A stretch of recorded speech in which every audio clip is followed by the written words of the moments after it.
Happy 2022, everyone.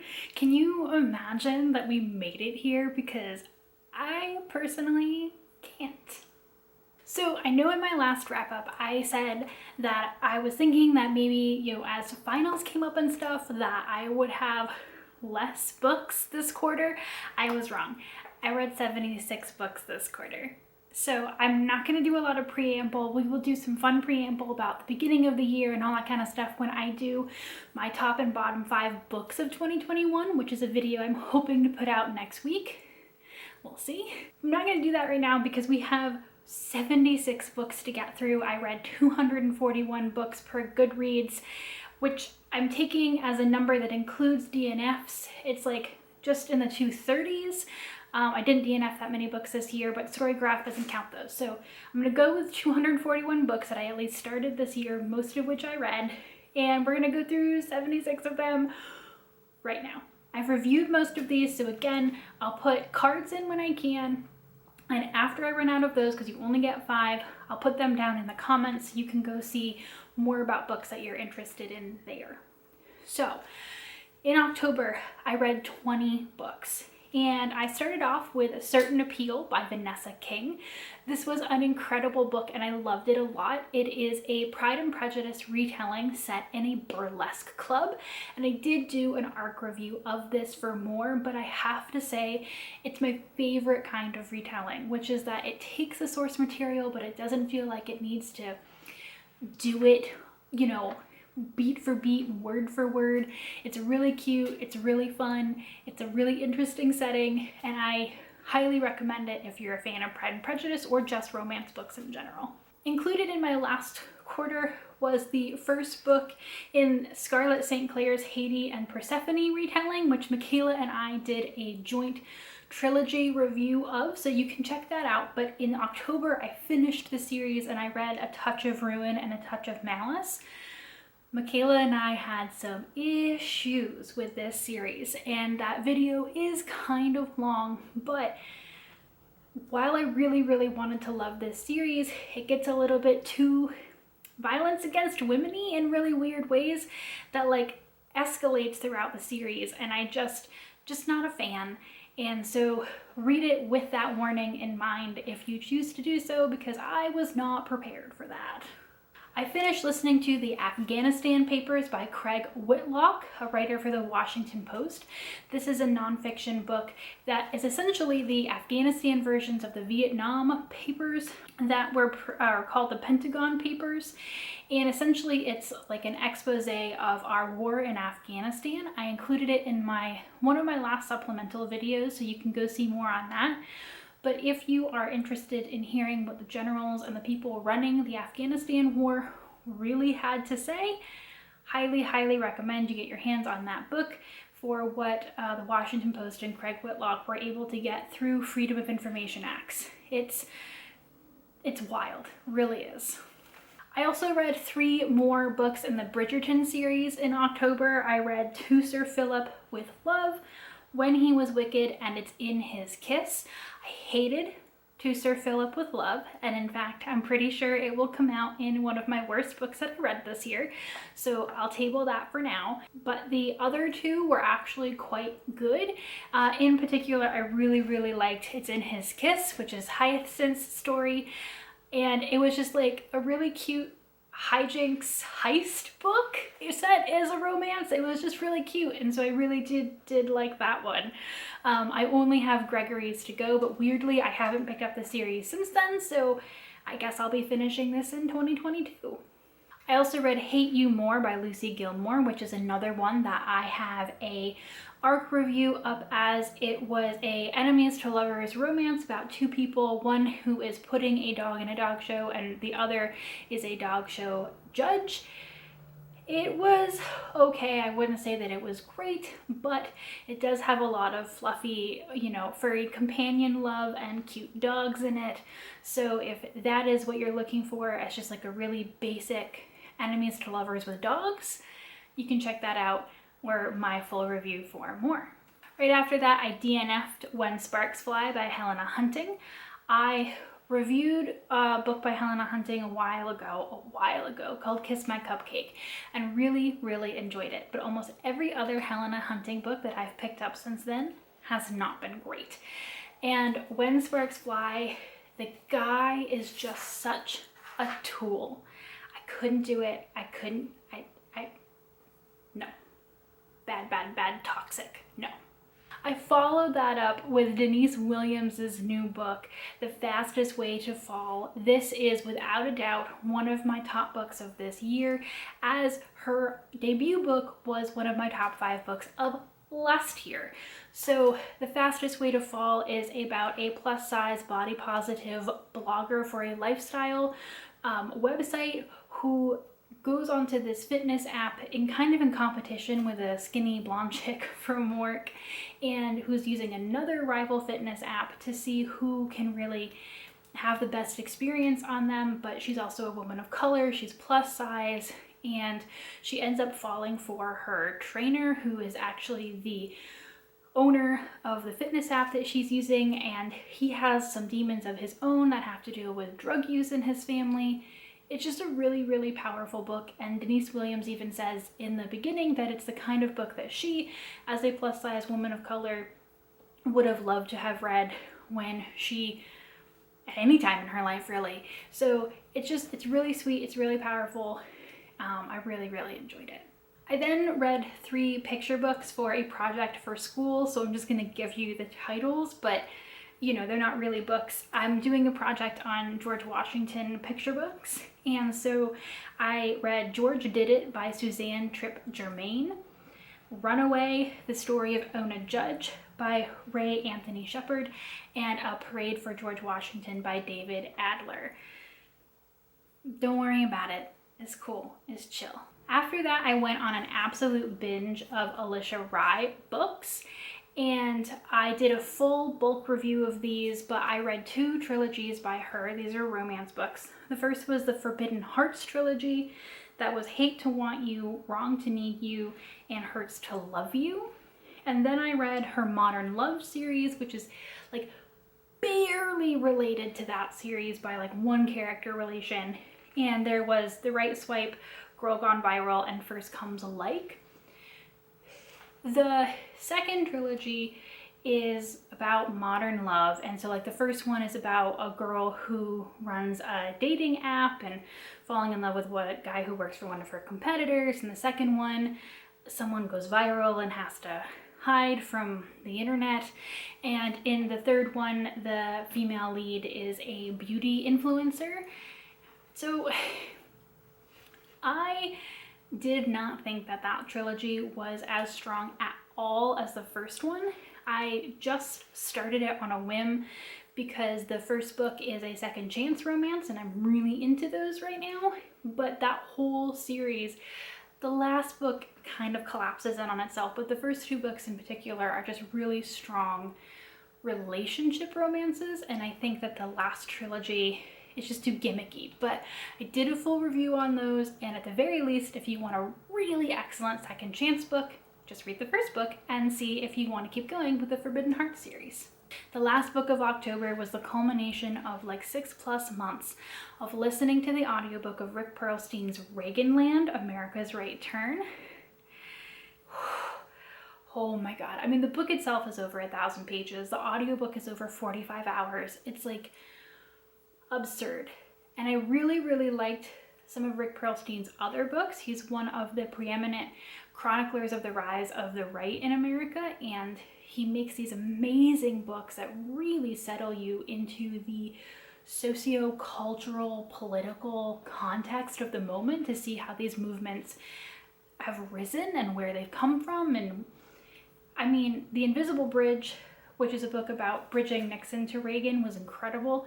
This one was too long. It was too long. It was too long. I talked more about it in a supplementals episode. You can check that out, but holy Toledo. It was too long, but I did it, and I'm proud of myself. So in November, despite the fact that finals were fast approaching, I read 31 books like a nerd. Jesus.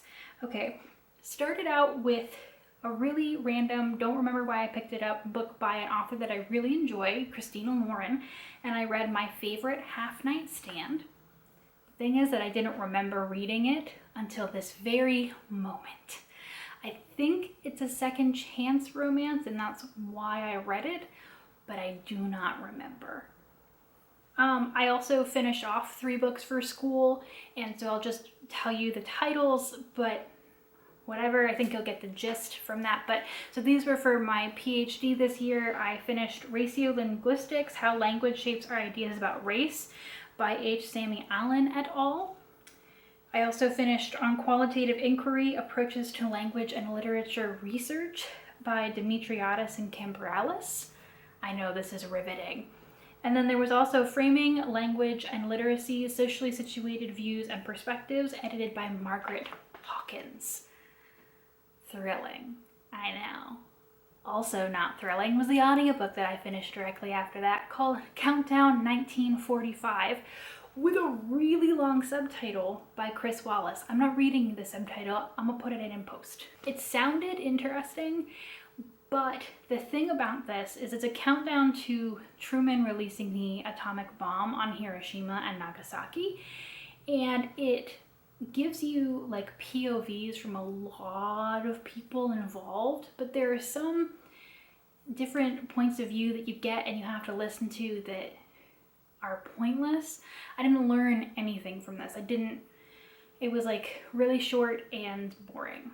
So more on that in an upcoming supplementals episode. I then DNF'd All of Us Villains by Amanda Foody and Christine Lynn Herman. I talked about this in a Why Am I DNFing All These Books videos that I did, so you can check that out. But I don't think it was the book's fault. It just wasn't for me. I then finished a YA fantasy, which I reviewed with Michaela, called Year of the Reaper by Micaiah Lucia. And despite having a plague plotline, it was actually quite fun, and I enjoyed it, and I enjoyed reviewing that with Michaela. It is a standalone young adult fantasy, which almost never happens, and more importantly, it closes the story in a really satisfying way. So if you need a YA fantasy book that is a standalone, highly recommend and check out that review for more. I apparently then read The Wedding Date by Jasmine Guillory. I don't remember reading this book. I don't think I enjoyed it.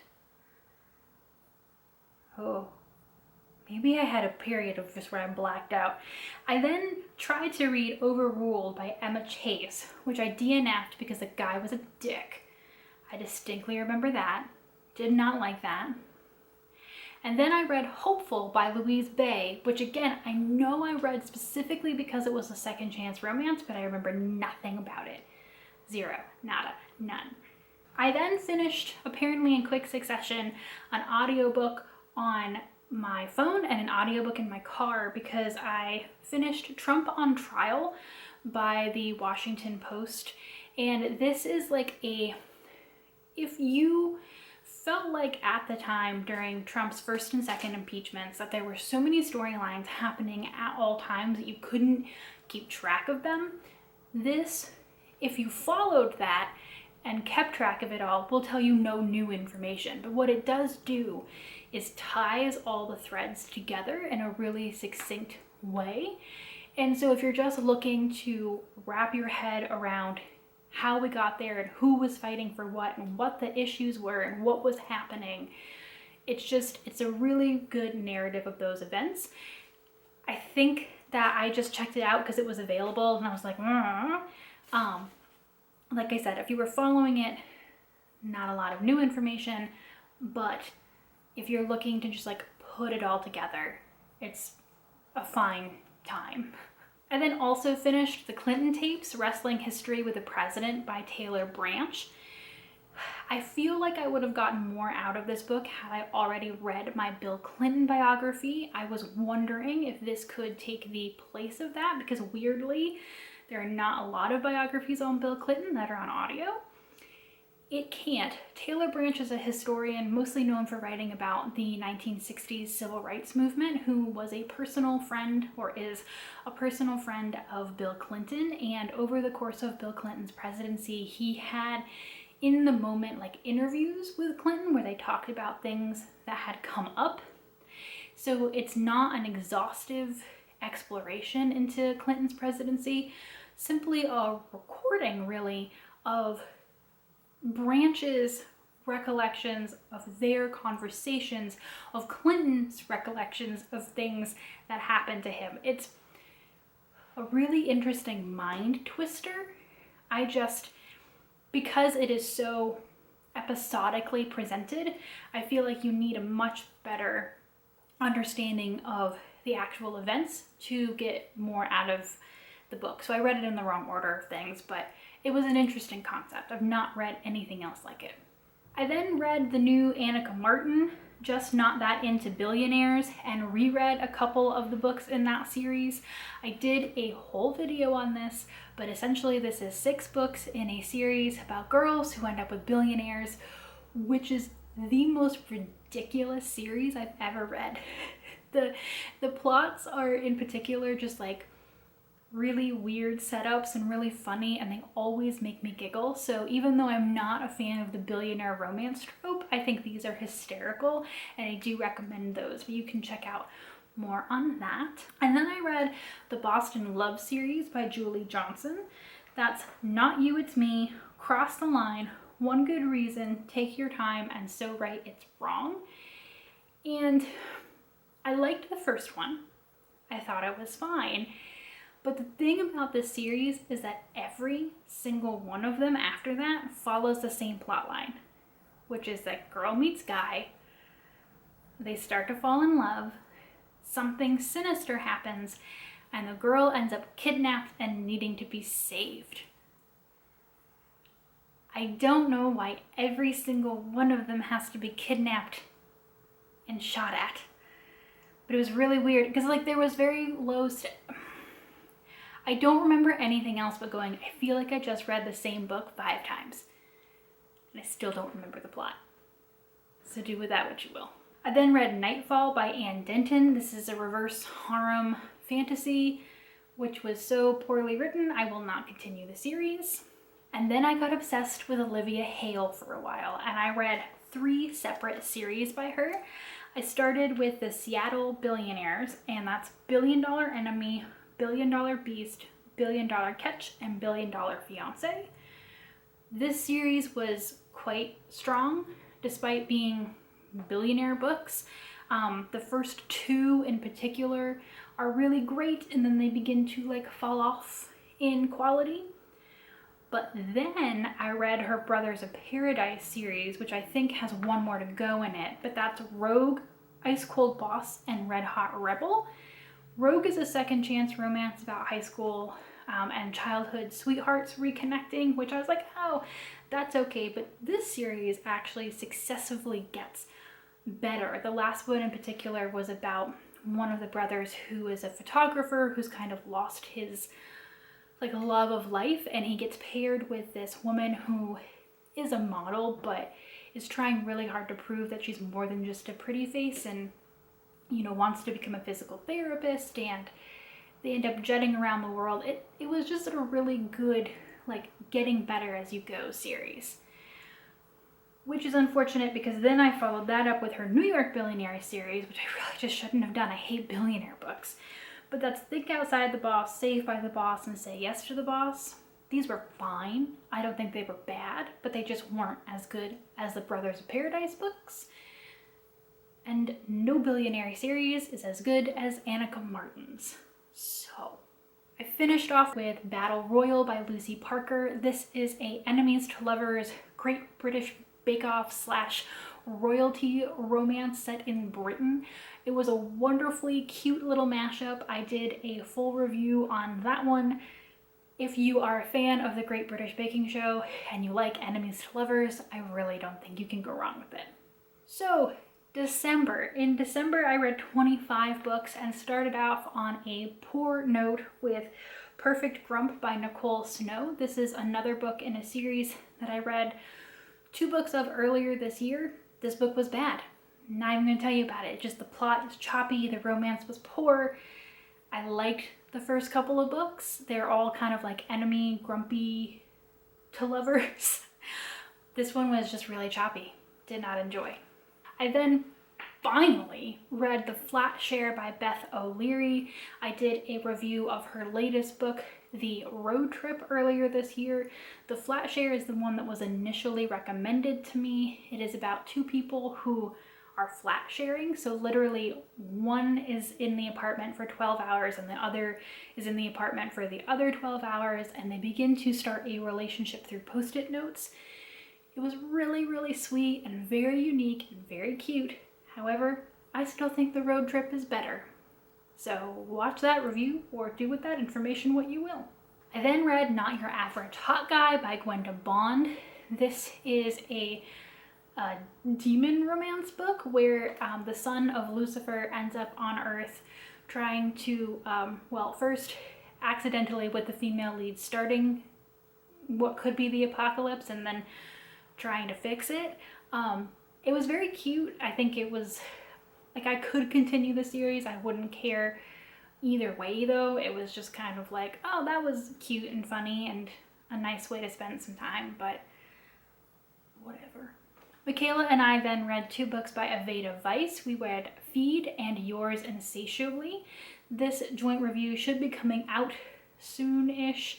I don't want to give it away. I had some serious issues with Feed in particular, and then Yours Insatiably, just not for me.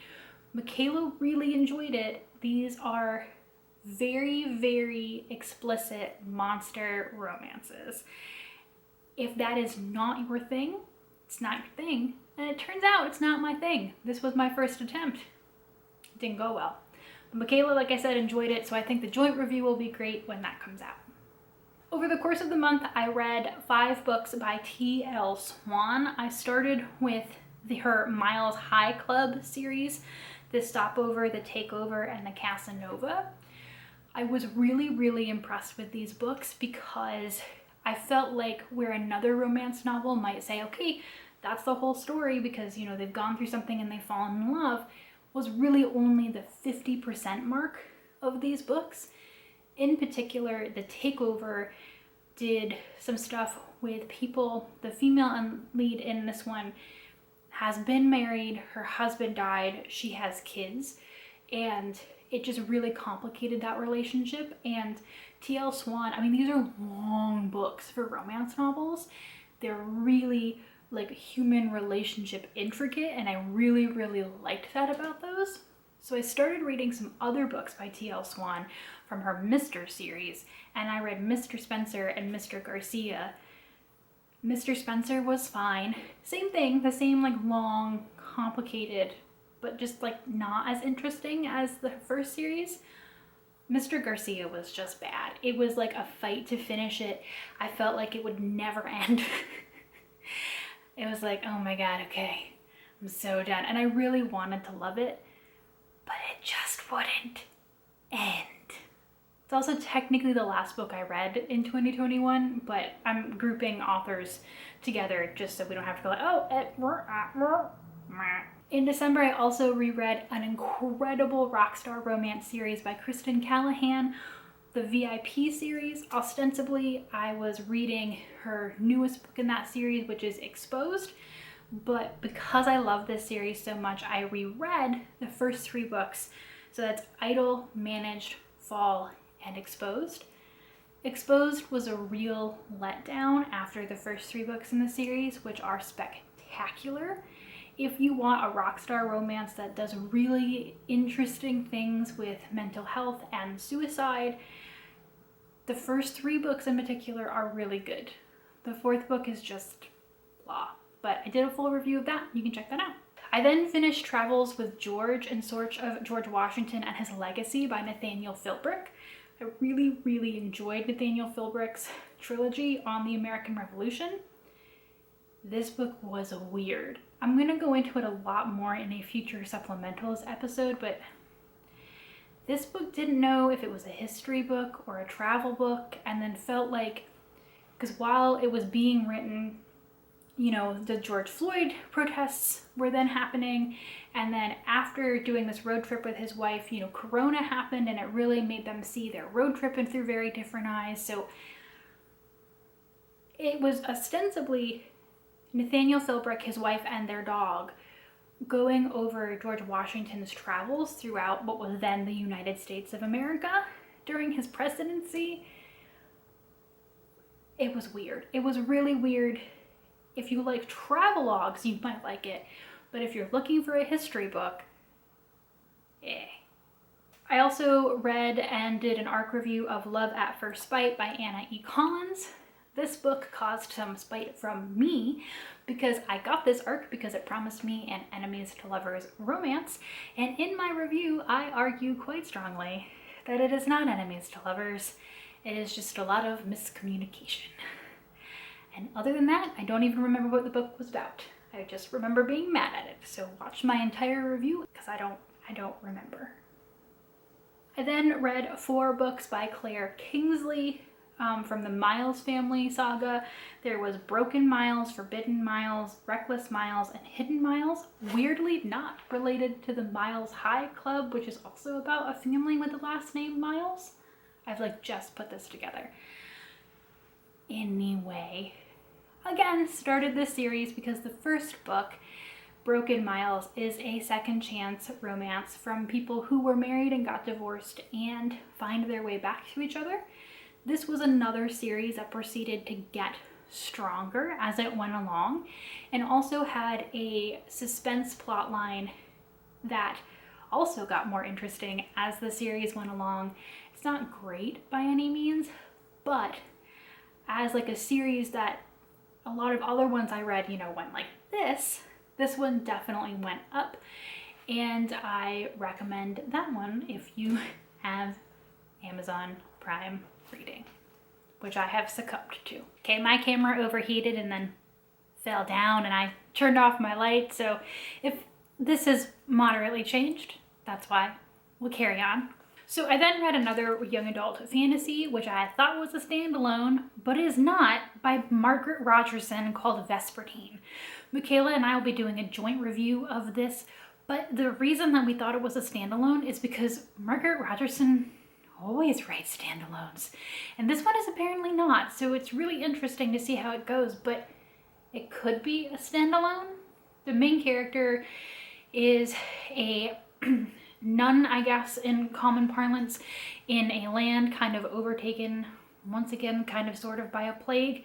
There are also revenants and spirits in this land, and she ends up fused to one of the deadliest revenants of all, and that revenant is sassy as heck. So I really did enjoy it. You'll see more when Michaela and I review it, but why all the plague books? Why? I also finished an actual book for my President's Challenge, which was a biography on Herbert Hoover called Hoover, An Extraordinary Life in Extraordinary Times by Kenneth White. Definitely have feelings about this one. It is one where I do feel like I need another book. It's hard to explain, but sometimes these biographies, like they're written, like I think they're trying to be engaging, but to me they just feel very like, and then da-da-da-da. And that was kind of the feeling I got from this one. So I do, though, absolutely feel like I did not understand a thing about the real person Herbert Hoover was until this book and the things that he accomplished outside of his presidency, which kind of in the way of John Quincy Adams was not really the most important thing in his life. But also maybe we need to reframe how we talk about the Great Depression. I don't know. I have only read the one book and I don't do economics, but it taught me a lot, but I do feel like I have to double check it. I then read Beneath the Stars by Emily McIntyre. This is the start of a series I'm not going to finish. It is a second chance romance about childhood sweethearts who come back together, but like it did the terrible, terrible thing where one of the people, and in this case, and in normal cases, the girl, needs to be saved in some way, and the guy has gone off and become super successful and cool, and she's still kind of stuck, and didn't like it, won't continue the series. I then DNF'd Beauty and the Billionaire by Lauren Landish. This was supposed to be a billionaire series that's a like retelling / inspired by fairy tales, and this one was obviously Beauty and the Beast. I DNF'd it. All of a sudden they went from like he's her boss to like screwing in his office with like No, absolutely stopped. Rounding out this list, I have a final nonfiction audiobook, Cast: The Origins of Our Discontents by Isabel Wilkerson. I think this is an incredibly powerful book, and I suggest that everyone read it, if only to give another way to talk about race and class in our country through like another lens that maybe might help to broaden our conversation when we talk about it. I just do not suggest you listen to the audiobook, because the audiobook, like, I feel like I need to read the book now to like follow the audiobook. So not a super fan of that, but again, you'll see that in another upcoming supplementals video. So thank you if you made it all the way to the end of this. Again, that was 76 books technically, and it has been a wild year. I can't wait to bring you guys my total top 5 and bottom 5 books of the year, hopefully next week. And I will see you then for more in 2022.